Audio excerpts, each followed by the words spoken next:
What's going on YouTube? For those that do not know, WordPress 4.9.6 was just released a few days ago. So let's go over what the release did and we'll talk about what I had to do in addition to the release and what you may have to do for your own WordPress website, okay? So 4.9.6 is mostly about the GDPR, which is also stands for General Data Protection Regulation. This is a new EU law that in a sense affects just about anyone that has a website that allow EU residents to visit your site. Okay. So the first part they did there is with the comments. So if you're not logged in, they have added an opt-in option to have your information to be saved or not. They actually added a privacy policy page for where you can select where your privacy policy page is. If you do use an external link for your privacy policy, this will not work correctly for your site. You have to add an additional logic to this widget in order to get it to work correctly.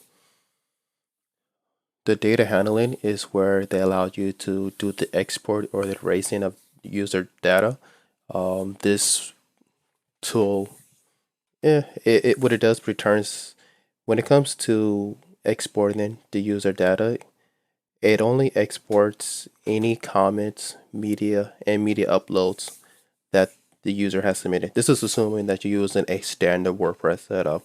If you have any additional plugins that store user data, then those plugins will actually have to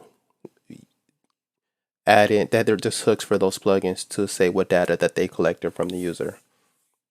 But outside of that, if you're using just a standard WordPress setup, it only returns back the comments that they created in the media that they uploaded. If they had any posts that they created or authored, it would not be returned into that.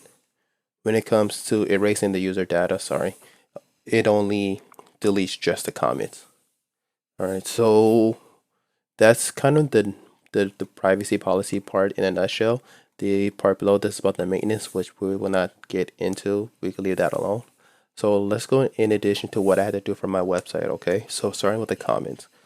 My website does not allow comments, so I didn't have to worry about doing any changes for that.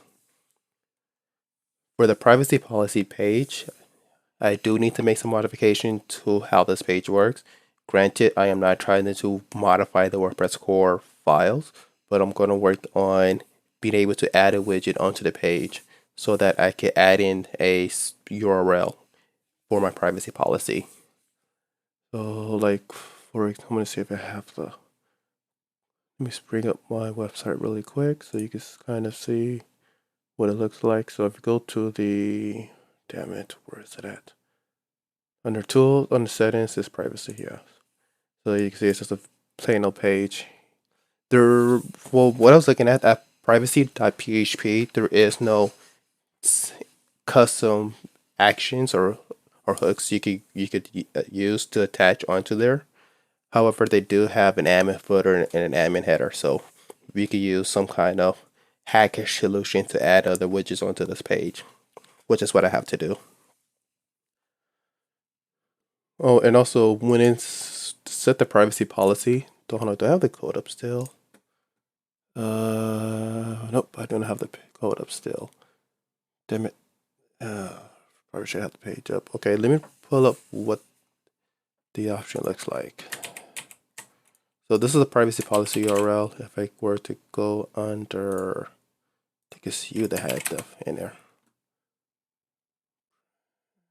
Here it is. This is the function here. So this is a function that get privacy policy URL. So when it actually pulls the option from the database table, it actually going to transfer it to the integer.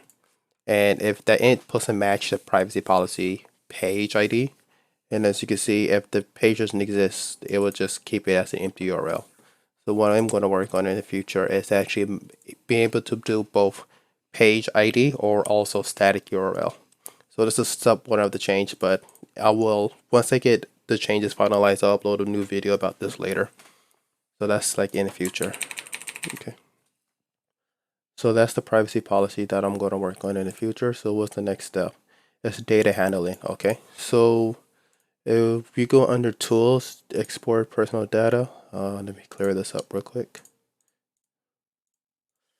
So when you do the export of personal data, typically you have to type in the name of the user that you want to do the request for, and then it will send out an email request to the user, and as well as make an entry in the post table.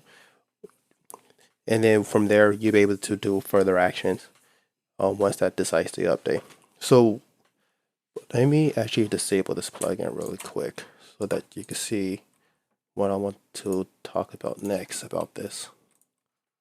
And then while that is doing that, while that's being disabled, where is it? To deactivate that plugin.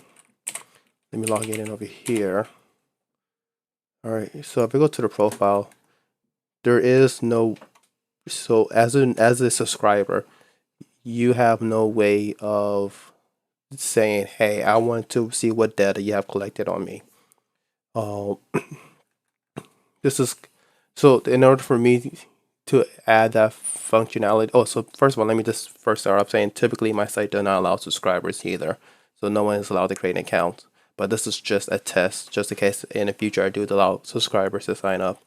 This is what I wanted to test to see how it works, okay?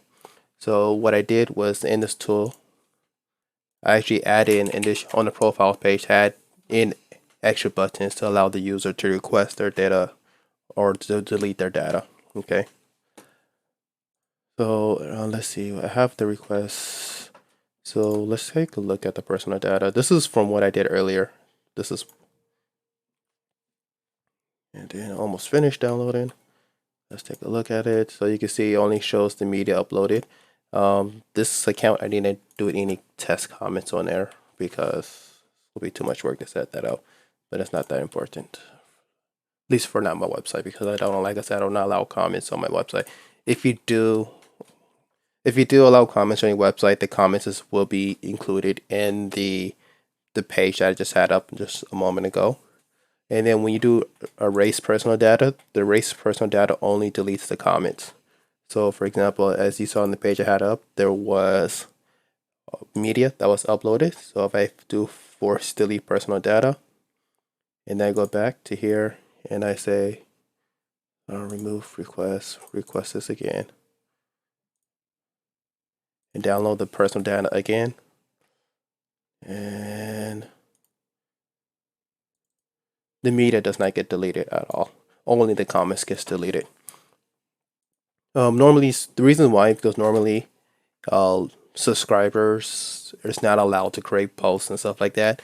Typically, only your authors and contributors are allowed to do a lot of stuff. So this is not what WordPress said, but my assumption is that if you're contributing to the website as far as articles and media, that you must be associated with the website via direct hire or via contract work with the website. That you're not just a regular normal user. However, if you do have a website where you do allow user submitted data, then you have to actually add those posts and those media into the actual deletion process. All right, so let's go back to the page on here. So that's data handling, and I already showed you the data export and the data eraser. Okay, so then what else I need to do to also become quote unquote GDPR compliant is I need to have pretty much a consent saying what data collect and how to consent, basically. So to do that, let me go to the home page and let me go and delete that cookie. So once I refresh the page, 10 years later from now, when it does decide to load up. All right, so here's a little, pretty much a message stating what I collect. A very simple message, and I agree button right here. Basically what it does, this saying that, hey, I use Google Analytics to record page view. Outside of that, I do not collect any information. By saying on this website, you're giving us your consent. I record them actually quote unquote consenting, either from if they press the I agree button or if they stay on the website for more than 60 seconds. So that's these first two taken care of. Accessibility and erasure of data, we already went over that. That is through the backend tool that I was creating. This warning, this is something I possibly will have to work on in the future with that GDPR tool. This profiling part, I do not need to worry about because I see these two parts I don't have to worry about because of the fact that one, I do not do any sensitive type of information that deals with that with loans or something like that, loans or mortgages or anything like that. And then say I don't ask for any additional information outside of what WordPress requires in order to create an account. And then for marketing, I do not, since I do not collect data, I do not have to worry about this situation right here. And as far as actually opting out for Google Analytics, so let me bring up the consent banner up again.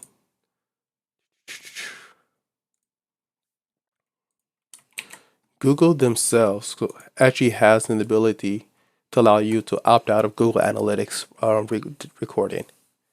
So this is actually a tool that's supposed to work. I don't know if how well it works or if it's accurate or not, but at least allows you to opt out. It's supposed to allow you to opt out of Google Analytics tracking. So there's that, and then I'll probably put more details about that in the privacy policy page because this is kind of an old privacy policy, and I need to update this because there's like more stuff in here that I need to update.